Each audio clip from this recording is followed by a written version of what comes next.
सूर्य का प्रकाश आंगन को नहलाता है, जबकि सास पारंपरिक पूजा वस्तुओं को व्यवस्थित करती है। उसकी हरकतें सटीक और अनुष्ठान में डूबी हुई हैं। पास पास बहू आधुनिक सजावट जोड़ती है। प्राचीन पत्थर के खिलाफ रंग का एक छींटा, उसकी भौहें सिकुड़ी हुई हैं। यह युग बदल गया है, लेकिन हमारी परंपराएं नहीं बदली हैं। सास दृढ़ता से कहती है, उसकी आवाज में दृढ़ता है, उसकी आंखों में एक चुनौती है। परंपराएं अच्छी हैं, लेकिन हमें नए विचारों को भी अपनाना चाहिए। बहू प्रतिवाद करती है, उसका स्वर अटल है, बूढ़ी महिला की आंखों से मिलते हुए।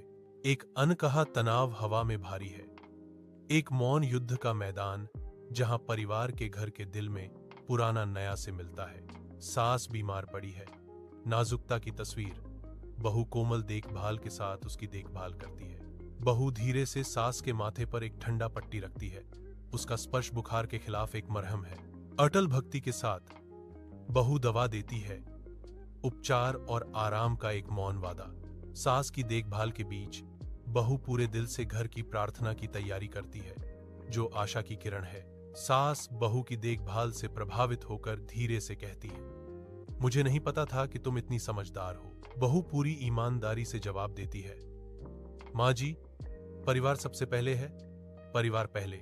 शांत आंगन में प्रार्थना समारोह समाप्त होता है, जिससे शाम की हवा में शांति का एहसास होता है। सास और बहू एक दूसरे के बगल में बैठे हैं, चिंतन का एक शांत क्षण साझा कर रहे हैं। सास ने कहा, उनकी आवाज में गर्माहट थी, आज तुमने मेरा दिल जीत लिया।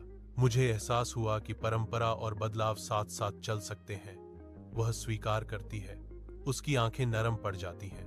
बहू कोमल समझ के साथ जवाब देती है, हम दोनों को एक दूसरे से सीखना होगा।